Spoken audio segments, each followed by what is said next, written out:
They say the moment you become a father changes everything. They're right. Just not the way I expected. I walked into that delivery room still wearing my combat boots, desert dust probably still in my hair, expecting to meet my son. Instead, I met the truth. My white wife Charmaine gave birth to a black baby, and in that instant, 8 months of deployment, 8 months of dodging IEDs in Kandahar while thinking about holding my child, burned to ash. The shock hit first, then the betrayal, then something colder. My name is Adam Adamson, and I'm 35 years old. I didn't break down. I didn't beg for explanations.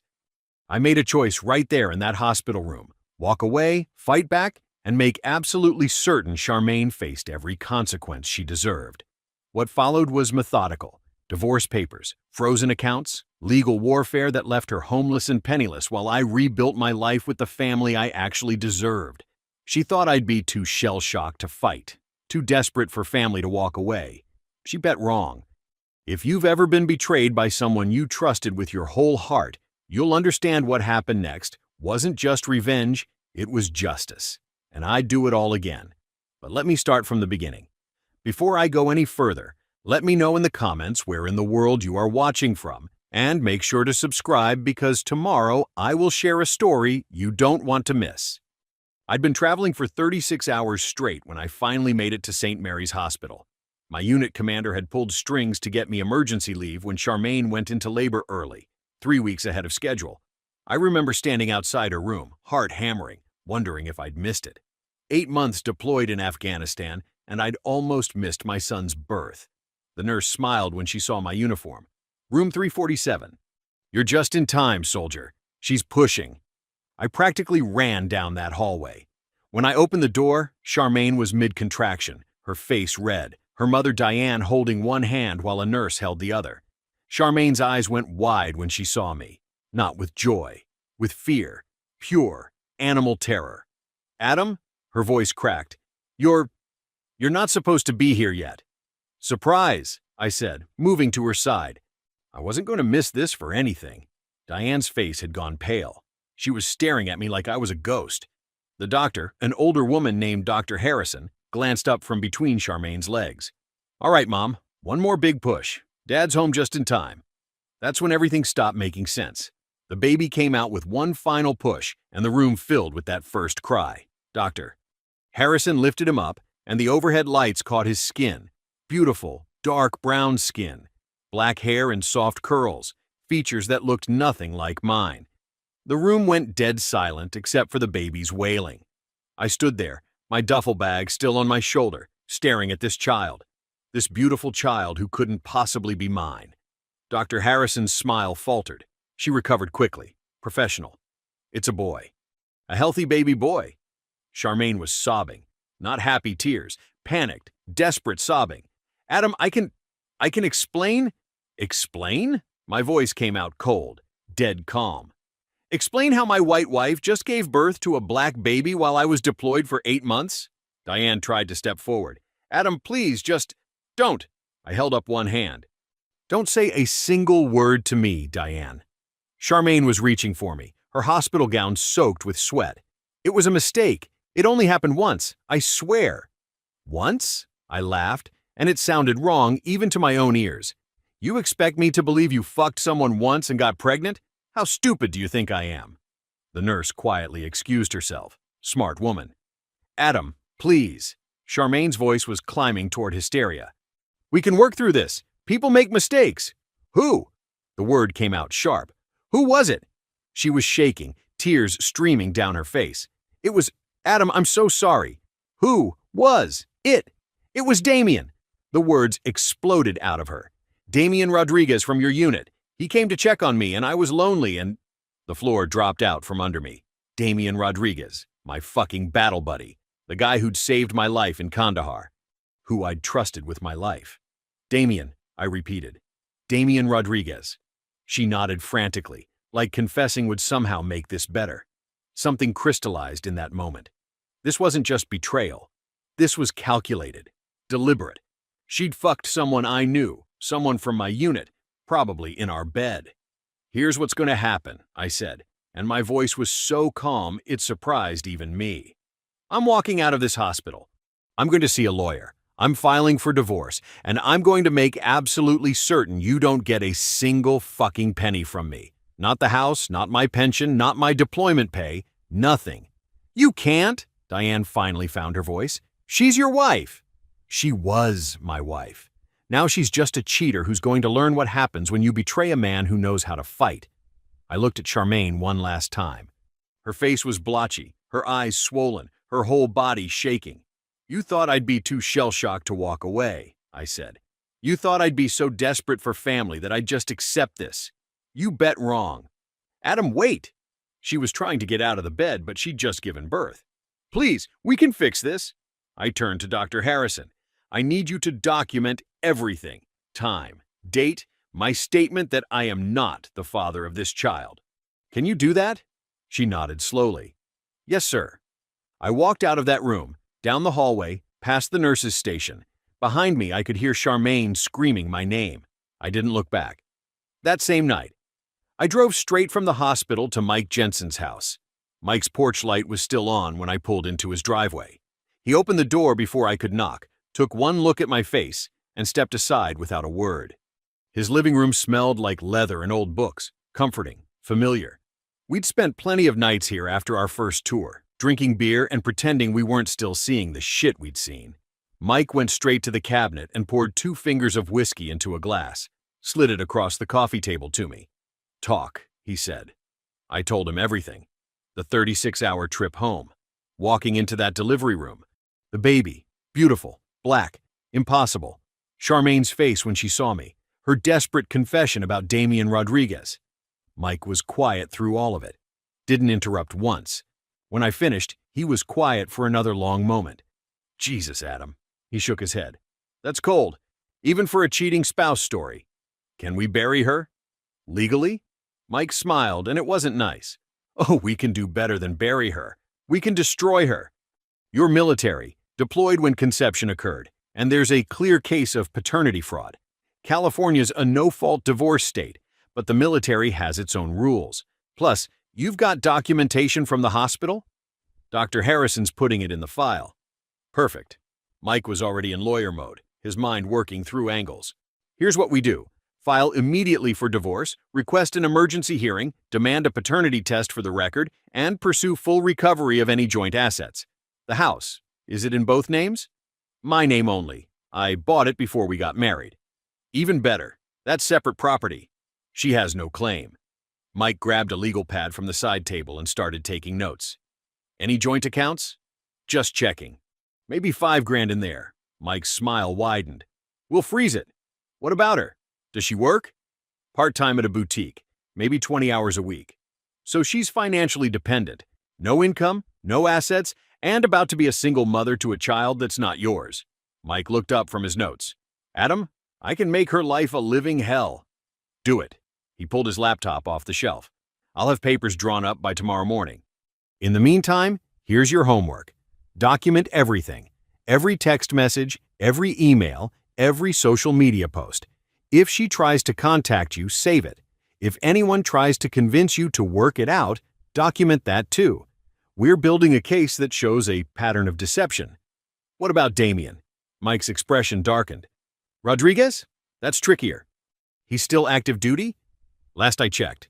Then we report him through his chain of command. Adultery is still a crime under the UCMJ. We can bury his career while we're at it. I felt something loosen in my chest. A plan, direction, purpose. You know what that feels like? When everything's chaos and suddenly someone hands you a map? That's what Mike gave me in that moment. One more thing, Mike said, and his voice went serious. You need to prepare yourself. She's going to try everything. Tears, threats, bargaining. She'll get her family involved. She might even threaten to hurt herself. You need to be granted. No contact unless it's through lawyers. Can you do that? I thought about that delivery room, about Charmaine's face when the baby came out, about 8 months of her knowing that she'd betrayed me while I was dodging IEDs in Kandahar, about Damian, my battle buddy, the guy who'd saved my life, fucking my wife in my bed. After what I just saw, I finished my whiskey. Yeah, I can do that. Mike nodded. Good, because this is going to get ugly before it gets better. But when it's done, she won't have a damn thing. And you'll be free. When do we start? Right now. Mike opened his laptop. I'm drafting the petition tonight. We'll have it filed first thing Monday morning. Process server will deliver it while she's still in the hospital. She'll lose her mind. Good. Let her. 2 days later. The divorce papers hit Charmaine's hospital room at 8 a.m. on the morning of her discharge. The process server showed up at 8 a.m. sharp. Mike had scheduled it perfectly, right during morning rounds when the maternity ward was busiest. Charmaine was sitting up in bed, probably getting ready for discharge, when the guy handed her the papers. My phone started ringing 10 minutes later. I let it go to voicemail. It rang again, and again, and again. By the end of that day, Charmaine had called me 63 times. I didn't answer once. Instead, I spent those hours dismantling our life piece by piece. First stop, the house. I called a locksmith. Guy named Tom Brennan, ran his own shop, could be there in an hour. Need all the locks changed, I told him. Front door, back door, garage, everything. No problem. Domestic situation? Something like that. He didn't ask questions. Had the job done by noon. Next, the bank. I walked into our credit union and closed the joint checking account. The teller, a middle-aged woman named Patricia Voss, looked uncomfortable when I asked to withdraw the full balance and open a new account in my name only. Sir, both account holders usually need to be present for... I slid my military ID and the divorce petition across the counter. She committed paternity fraud while I was deployed. I need this done today. Patricia read the first page of the petition. Her expression shifted from uncomfortable to sympathetic. I'll get my manager. 20 minutes later, I walked out with a cashier's check for the full balance, $4,847, and a new account that only had my name on it. Credit cards were next. American Express, Visa, the store card from Macy's. I need to remove an authorized user, I told each customer service rep. Yes, immediately. No, she doesn't need to be notified. I'm the primary account holder. Utility companies were easier. Just transferring everything to my name, I said, removing the secondary name from the account. Electric, gas, water, internet, trash, all of it. By the time the sun went down, Charmaine's name wasn't attached to a single thing in my life. Diane called me that night at 9 p.m. I'd been expecting it. She has a newborn baby, Adam. Diane was screaming so loud I had to hold the phone away from my ear. You can't just throw her out on the street. Watch me. I hung up. The phone rang again. I blocked the number. Midnight. I was half asleep when the pounding started. Bang, bang, bang! Adam! Charmaine's voice, shrill and desperate. Adam, open the door! I grabbed my phone and dialed 911. I need police at 4782 Oakwood Drive. My ex-wife is violating a restraining order and disturbing the peace. The operator's voice was calm. Sir, has a restraining order been officially filed? Shit. Mike had drafted it, but hadn't filed yet. She's banging on my door and screaming at midnight. I've asked her to leave. She won't. Officers are en route. I stayed on the line while Charmaine kept pounding. I could hear the baby crying. She'd brought Brody with her. My neighbor's lights were coming on. Mr. Kowalski from next door opened his front door, took one look at the scene, and shook his head. The cops arrived 7 minutes later. 2 patrol officers, Marcus Delaney and Jennifer Park, according to their name tags. I opened my front door. Charmaine was still on the porch, holding Brody, her face blotchy and wet with tears. Sir? Officer Delaney looked at me. This is your residence? Yes. This is my ex-wife. We're in the middle of a divorce. I've asked her to leave. She won't. Charmaine whirled on the officers. This is my house. He can't just lock me out. I have nowhere to go. Ma'am, whose name is on the deed? Officer Park asked. His, but then it's his residence. You need to leave. I have a baby, a newborn baby. Where am I supposed to go? Officer Delaney's expression hardened. Ma'am, that's not our concern. You're trespassing. You can leave voluntarily, or we can arrest you for disturbing the peace and trespassing. Charmaine looked at me. Her eyes were desperate, pleading. Adam, please, please don't do this. I looked at her, at the baby in her arms, Damien's baby, at the woman who'd lied to me for 8 months while I was in Afghanistan. You should have thought about that before you fucked my battle buddy. Officer Park cleared her throat. Ma'am, you need to leave now. I'm not going anywhere. That's when Officer Delaney took her arm. Ma'am, you're under arrest for disturbing the peace. Charmaine started screaming. One of the neighbors, Mrs. Henderson from across the street, came over and took Brody while they cuffed Charmaine. You bastard! Charmaine was crying so hard she could barely breathe. "You fucking bastard!" They put her in the back of the patrol car. Mrs. Henderson handed the baby to Diane, who'd apparently been waiting in the car down the street. Diane looked at me with pure hatred. "I hope you can live with yourself." "Better than she can," I said. Mike filed the restraining order the next morning. The paternity test results came back 5 days later. Probability of paternity, 0%, I wasn't the father. Not that there'd been any doubt, but seeing it in official lab results made it real. Mike subpoenaed Damian Rodriguez for testing the same day.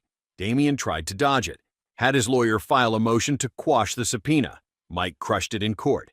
"Your client committed adultery with the wife of a deployed service member," Mike told Damian's lawyer, some JAG officer who looked fresh out of law school. "He can submit to testing voluntarily, or I'll have him dragged into court by MPs. His choice." Damian submitted to testing. 2 weeks later, the results came back. 99.97% probability of paternity. Damian was Brody's father. I printed out the results and drove them personally to Colonel Whitmore's office. "Sir," I said, standing at attention, "I'm filing a formal complaint against Sergeant Damian Rodriguez for violation of Article 134 of the UCMJ, adultery with my wife while I was deployed in Afghanistan." Colonel Whitmore read the paternity results. His jaw tightened. "This will go to court-martial." "I know, sir." "Rodriguez's career is over." "Good." That's when Charmaine made her biggest mistake. She went to Facebook, posted a long, tearful message about how her husband had abandoned her and her newborn son, how she had nothing, no home, no money, no support, how I was heartless and cruel, how she was just a young mother trying to survive. The post got shared, and shared again, and again. People in the military spouse community started commenting, most of them sympathetic. "This is awful.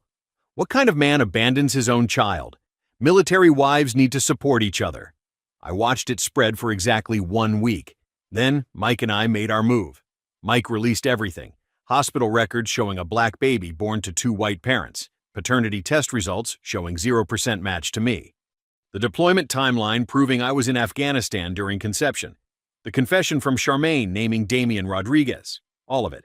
The post went viral again, but this time, the comments were different. She cheated on a deployed soldier and expected sympathy? This is disgusting. She's the reason military wives get a bad reputation. She deserves everything she's getting. The backlash was immediate and brutal. 6 weeks after that delivery room, I stood in family court wearing my dress uniform. Mike thought it would help, remind the judge I was a soldier, serving my country while my wife was screwing around. Charmaine sat at the opposite table with her lawyer. She looked like hell. Her hair was pulled back in a greasy ponytail, unwashed for days probably. The clothes she wore hung off her frame. She'd lost weight, too much weight. Dark circles under her eyes, the hollow stare of someone who wasn't sleeping. I felt nothing looking at her. Her attorney was a kid named Jeffrey Parker. Couldn't have been more than a year out of law school. Probably the only lawyer she could afford on whatever Diane was giving her. Judge Clarkson entered, a stern woman in her 60s with silver hair pulled back tight. She looked at everyone over her glasses like a disappointed teacher. "Let's begin," she said. Jeffrey stood up, tugging at his collar. "Your Honor, my client understands that the paternity issue is complicated, but she was married to Mr. Adamson during the pregnancy and birth. Under California law, there's a presumption—" "Counselor." Judge Clarkson's voice could cut glass. "Are you seriously asking this court to reward paternity fraud?" Jeffrey's face went red. "Your Honor, my client made a mistake." "A mistake?" Judge Clarkson leaned forward. "Mr. Parker, a mistake is forgetting to file paperwork on time. A mistake is a clerical error. What your client did was deliberate deception against a deployed service member. Do you understand the difference?" "Yes, Your Honor, but Mr. Adamson was serving in Afghanistan during the period of conception, correct?" "Yes, Your Honor." "And the paternity test definitively proves he is not the biological father?" Jeffrey looked at his notes like they might save him. "Yes, Your Honor." "And your client was aware of these facts when she allowed Mr. Adamson to believe he was the father?" Silence. "Mr. Parker, I asked you a question." "Yes," Jeffrey said quietly. "She was aware." Judge Clarkson sat back. "Then what exactly are we arguing about here?" Jeffrey wilted. You could see him realize he had nothing. No case, no angle, no hope. "Your Honor, my client is a new mother with no income and no support. The child needs—" "The child," Judge Clarkson interrupted. is not Mr. Adamson's responsibility.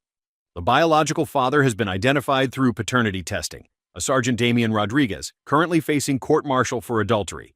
If your client needs child support, she can pursue it through him. Mike stood up. Your Honor, if I may, my client has provided overwhelming evidence. Hospital records, paternity results, deployment documentation proving he was overseas during conception. Mrs. Adamson's own confession naming Sergeant Rodriguez as the father. This is as clear-cut as these cases get. I agree, Judge Clarkson said. She pulled out her reading glasses and looked at the file. Here's my ruling. Divorce granted. Mr. Adamson retains sole ownership of the marital home, purchased prior to marriage, which makes it separate property under California law. Mrs. Adamson has no claim. Charmaine made a sound, half gasp, half sob.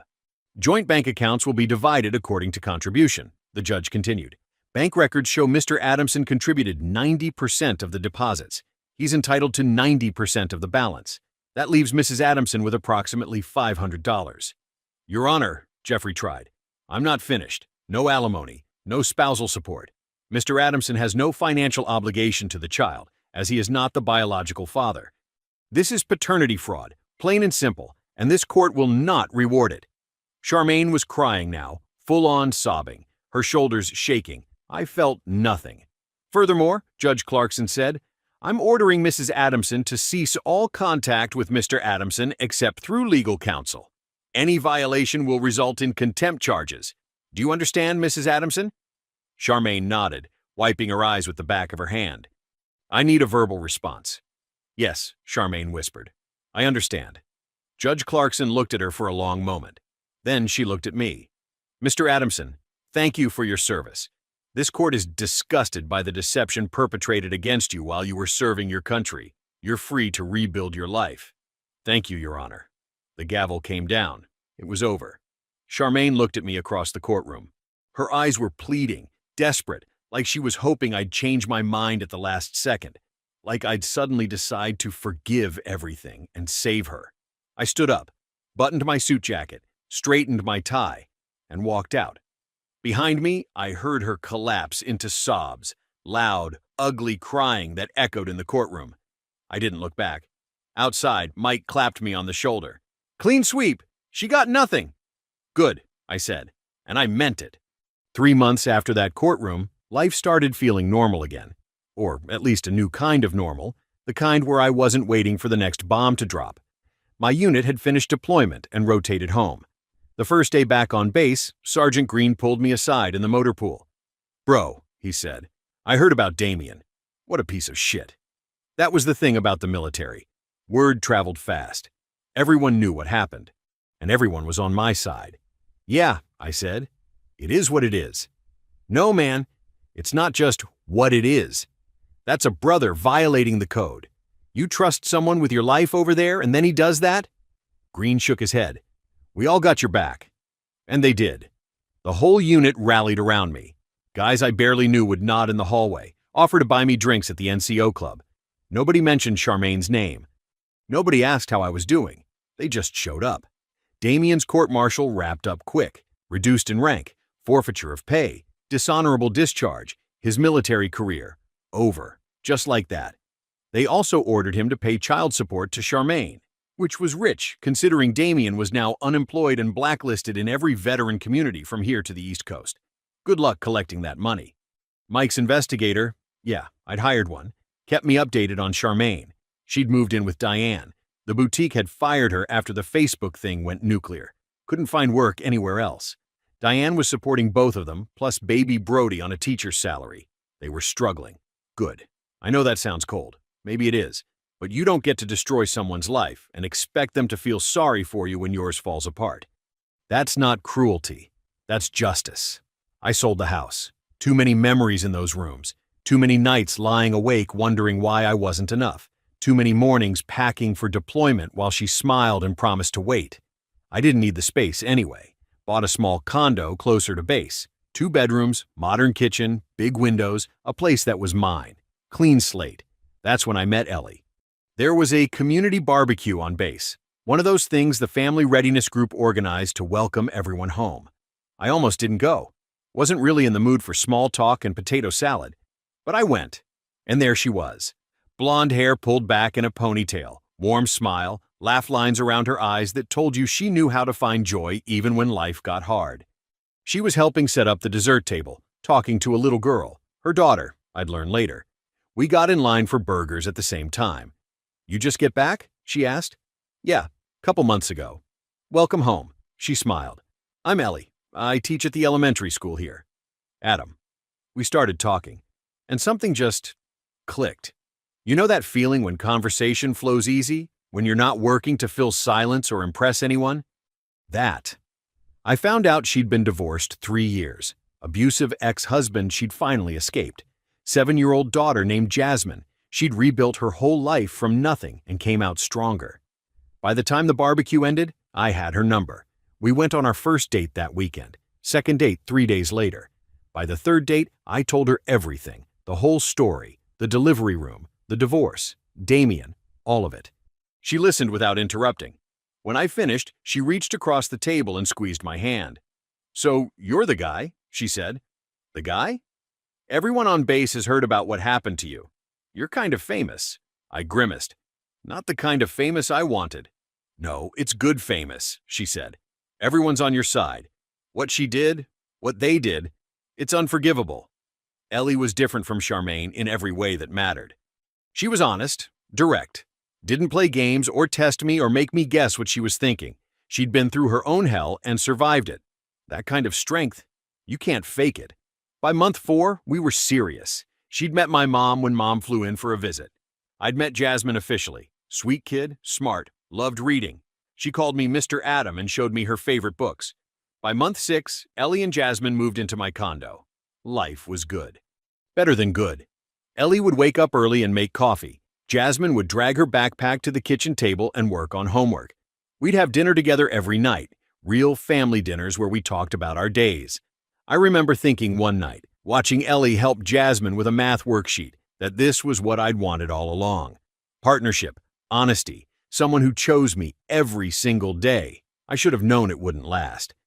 Not the relationship, that was solid, but the peace, the quiet, because nothing ever stays buried forever.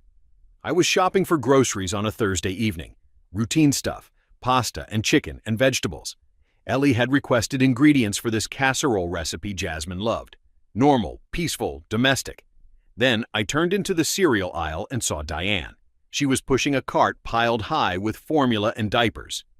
Off-brand everything, the cheap stuff you buy when money's tight. She looked older than I remembered, more gray in her hair, deeper lines carved around her mouth and eyes. She saw me and froze. For a second, we just stared at each other. Two people who used to be family, used to share holidays and birthdays and Sunday dinners. "Adam?" she said finally. "Diane." Silence stretched between us. I should have kept walking. Should have grabbed my cereal and moved on. But I was curious. Maybe I wanted confirmation that karma was real. "How is she?" I asked. Diane's jaw tightened. "How do you think?" "I'm asking." "She can't find work," Diane said, and her voice was bitter, raw. "Nobody will hire her. Everyone knows what she did. We're drowning in debt. The baby, Brody, he has colic. Cries all night, every night. Damien sends maybe $200 a month when he remembers, which isn't often." She paused. "She's broken, Adam. Completely broken." "Good." The word came out flat, final. Diane's face twisted.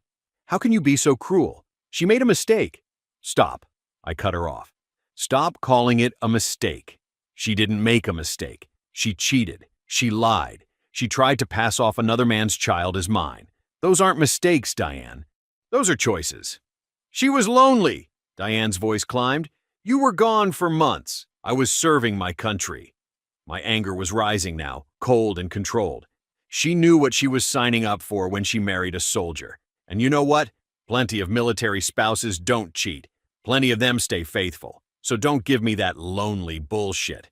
"She's got nothing, Adam." Diane's eyes were wet. "Nothing. And you've moved on.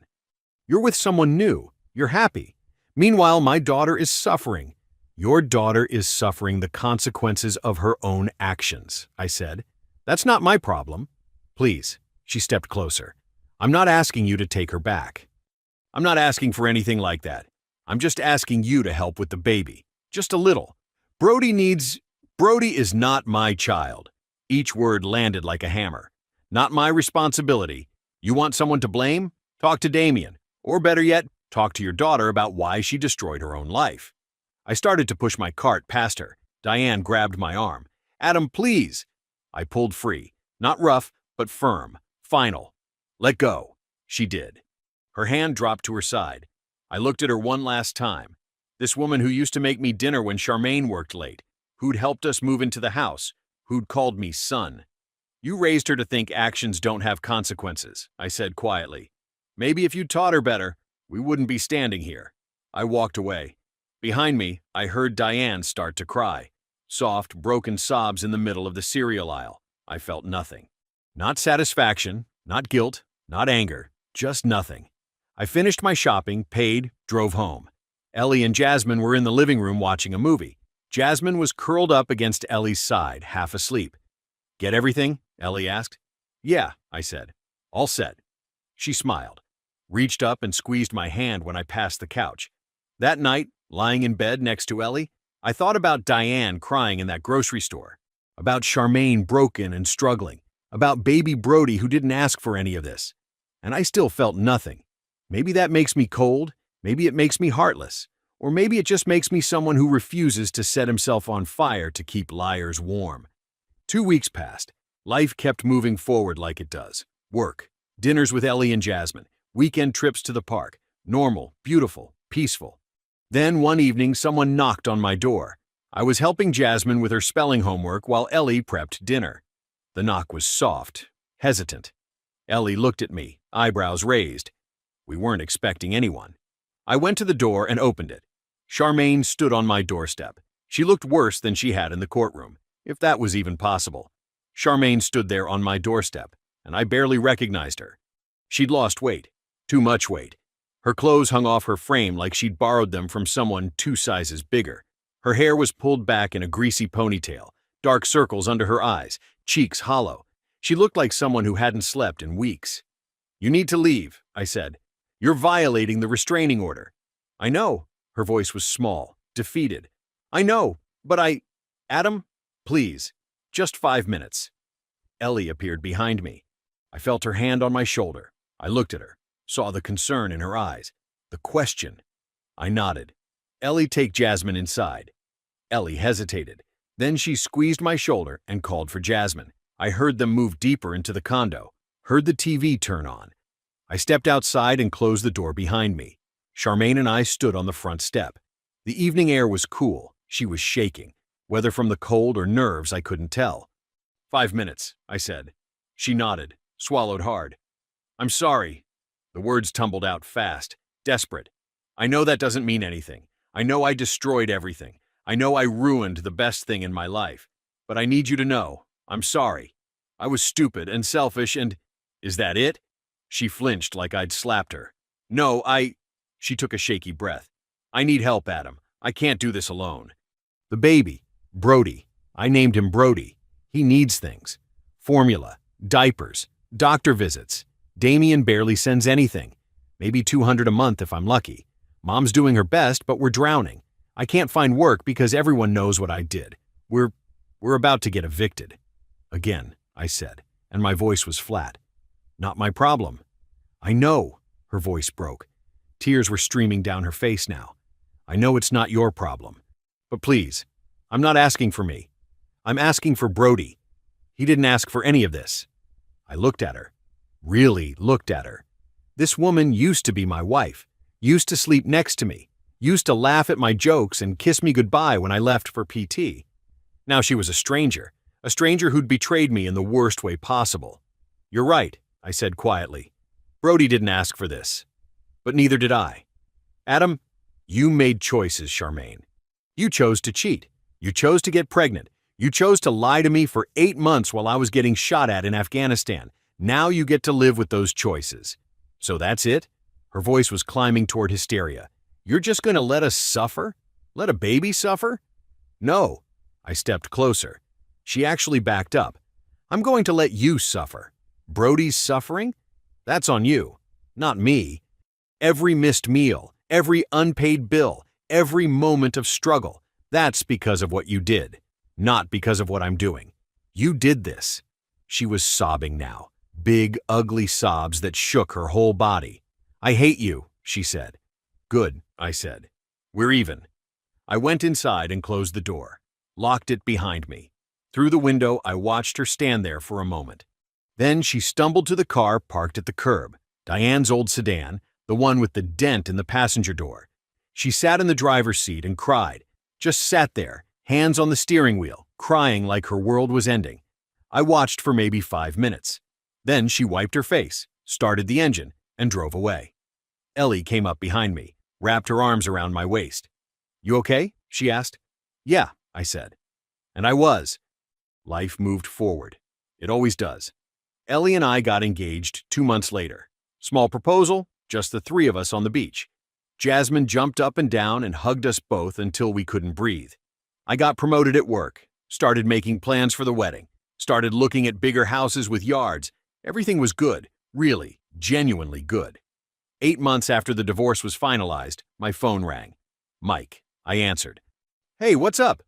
"You're going to want to sit down for this," he said. My stomach dropped. "What happened?" "Charmaine tried to file for emergency spousal support, claimed she's homeless and destitute. Judge Clarkson denied it, cited the original ruling about the paternity fraud. But here's the thing, Adam." He paused. "She went to the local news." "What?" "She did an interview. Showed up with the baby, told them she's a single mother abandoned by her military husband, that the system failed her. She's trying to make herself look like the victim." I felt rage surge through me, cold, controlled. "Are you kidding me?" "It gets worse. The news station is running the story tonight. They're framing it as military spouse left destitute. They don't have all the facts yet, but send them everything," I said. "Hospital records, paternity tests, the divorce ruling, all of it." "Already on it," Mike said. "But Adam, this is going to get messy. Are you ready for that?" I thought about Ellie, about Jasmine, about the life we were building. "Yeah," I said. "I'm ready." The news segment aired that night. I sat on the couch with Ellie, watching our local station, Channel 7 News. The anchor, a polished woman in her 40s, introduced the story with concern in her voice. "Tonight, we have an exclusive interview with a local military spouse who says she's been abandoned by the system. Anjali Hansen has the story." The screen cut to Charmaine. She was sitting in Diane's living room. I recognized the old floral couch, the dated wallpaper. Brody was in her arms, wrapped in a blue blanket. She looked frail, sympathetic. "Broken. He just walked away," Charmaine said, her voice trembling. "I gave birth, and he looked at our son and just left. I don't understand how someone can do that."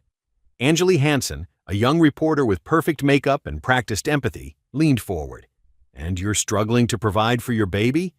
"I can't feed him," Charmaine said. Tears rolled down her cheeks. "I can't afford formula. We're being evicted. I've applied for assistance, but it's not enough. And my ex-husband, he's military. He's getting full pay, full benefits, everything, and we have nothing." Anjali's face showed appropriate sympathy. "Your ex-husband is still active duty military?" "Yes," Charmaine nodded. "He came home from deployment and just abandoned us, me and our son, like we meant nothing." I felt Ellie's hand tighten on mine. She was gripping so hard my fingers went numb. "That lying bitch," Ellie hissed. The segment continued. Charmaine talked about sleepless nights, about choosing between diapers and food, about how the system failed single mothers. Anjali ate it up, asked softball questions, never challenged a single claim. When it ended, the anchor came back on screen. A heartbreaking story. If you'd like to help Charmaine and her son, donation information is available on our website. I stared at the screen. Ellie turned to me. "Adam, I'm calling Mike," I said. By morning, Mike had sent the station everything. Hospital records showing the baby's skin color at birth. Paternity test results showing 0% probability I was the father. The divorce ruling with Judge Clarkson's scathing language about paternity fraud. Documentation of Damian Rodriguez's court-martial. Screenshots of Charmaine's original Facebook posts trying to play victim before the truth came out. All of it. By noon, the station issued a retraction. "We apologize for last night's segment. We have since received documentation showing the situation is more complex than initially presented. We are reviewing the facts and will provide an update." By evening, they aired the correction. Angeli Hansen sat at the news desk. Her expression was mortified, professional, but mortified. Last night, we aired a story about a local military spouse claiming abandonment. We have since learned that our initial reporting was incomplete and, frankly, misleading. We apologize? The screen filled with documentation, redacted medical records, paternity test results, excerpts from the divorce ruling. This is not a case of an abandoned military spouse, Angeli continued. This is a case of paternity fraud and infidelity committed during a military deployment. The individual we interviewed misrepresented the facts. Her ex-husband, who served 8 months in Afghanistan, returned to discover his wife had engaged in an affair and given birth to another man's child. He is not the biological father and has no legal obligation to provide support. She paused, looked straight at the camera. We apologize to the service member in question and to our viewers. We failed to verify the facts before airing this story. I watched in silence. The damage to Charmaine was immediate. The original segment had been shared maybe a few hundred times on Facebook, local military spouse groups, community pages. But the correction? That spread like wildfire. Thousands of shares, tens of thousands. The comments were brutal. She cheated on a deployed soldier and expected sympathy? This is disgusting. She's the reason military wives get a bad reputation. She deserves everything she's getting. Within 24 hours, death threats started appearing on Diane's Facebook page. People threatened to find Charmaine, to hurt her, to make her pay. Someone recognized Charmaine at the grocery store and confronted her in the produce aisle, screaming about stolen valor and disrespecting the troops. Someone spray-painted cheater across Diane's sedan in bright red letters. I heard all this from Mike's investigator. I didn't go looking for it, but it found me anyway. 3 days after the corrected segment aired, I was sitting at my desk when Mike called. "She wants to meet," he said. "Who?" "Charmaine. She reached out through my office. Wants one final conversation. No lawyers, no recordings, just the two of you." I leaned back in my chair. "Why?" "She didn't say. But Adam, this is a trap. She's desperate. Who knows what she's planning?" I thought about it. "Set it up," I said. "Somewhere public. I'll be fine." "Adam, I'm curious, Mike. I want to hear what she has to say." Mike sighed. "Coffee shop near the base. Tomorrow at 2. I'll text you the address." "Thanks." I hung up and stared at my computer screen. One more conversation. What could possibly go wrong? The coffee shop was quiet for a Tuesday afternoon. Just a handful of people scattered at tables, most of them staring at laptops or phones. Charmaine was already there when I walked in. She sat in a corner booth, baby Brody asleep in a carrier beside her. She looked up when the door chimed. Her eyes found mine. I walked over and slid into the booth across from her. "Thanks for coming," she said. "You have 10 minutes." She nodded, took a breath. "I'm not here to apologize again. I know you don't want to hear it." "Then why am I here?"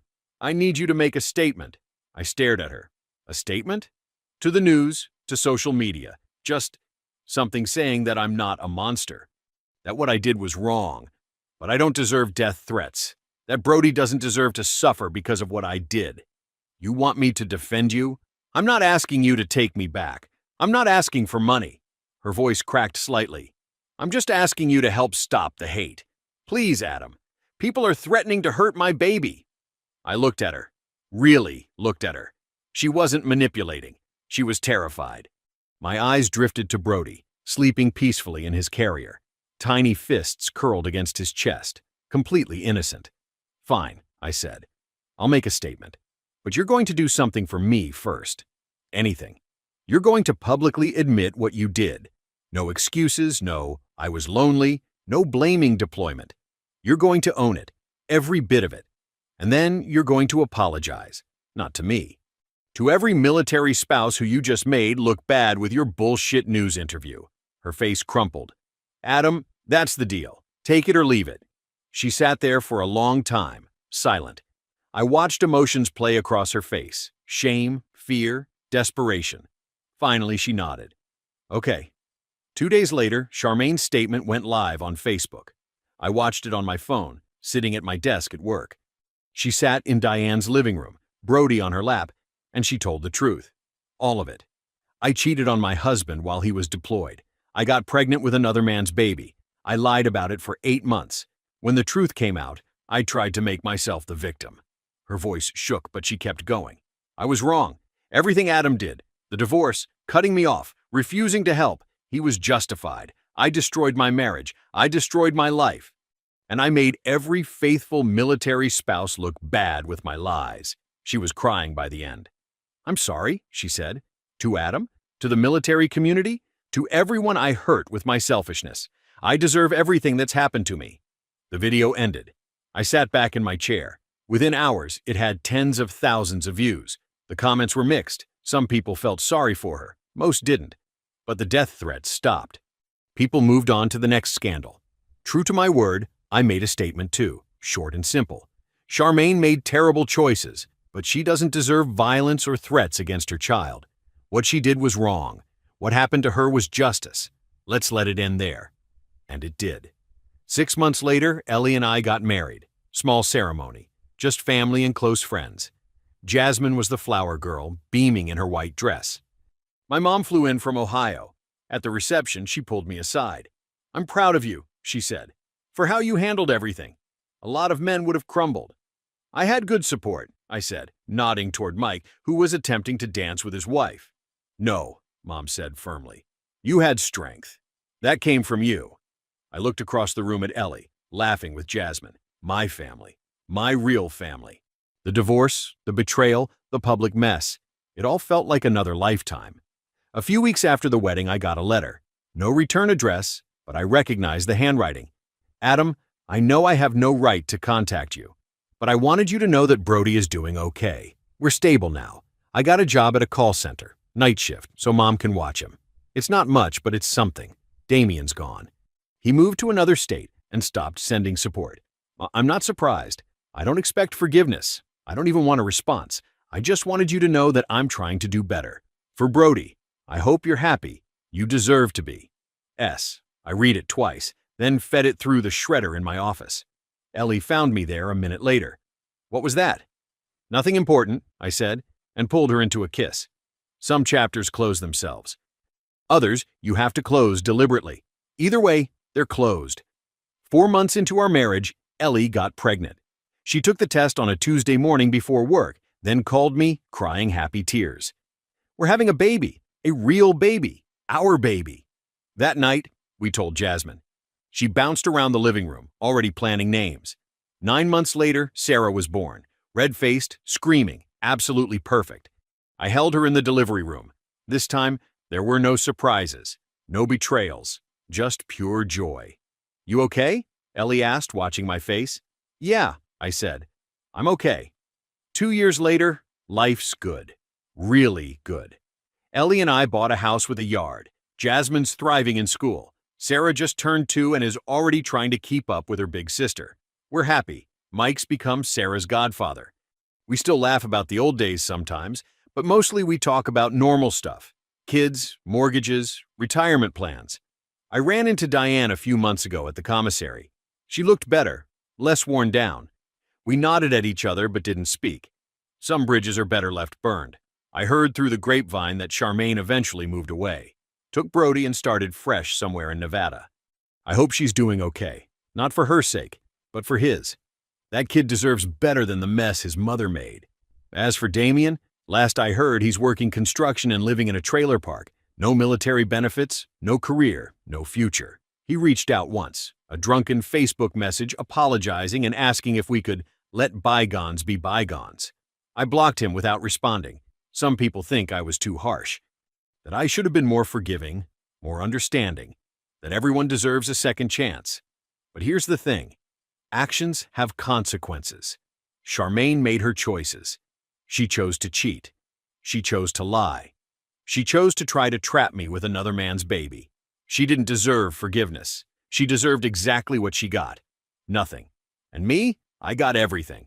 A woman who loves me, who's honest, who chooses me every single day. 2 beautiful daughters. A home filled with laughter. Peace. That's not revenge. That's justice. I'm not sorry for walking away from that delivery room. I'm not sorry for crushing her in court. I'm not sorry for refusing to help her when she came crawling back. And I'm sure as hell not sorry for building a better life without her. Because at the end of the day, she had a choice. Be faithful or face the consequences. She chose. And so did I. And I chose me. I believe stories such as this find us for a reason. If this one touches you, please subscribe. I share a new one every day. In the meantime, there are 2 stories on the screen that are even better.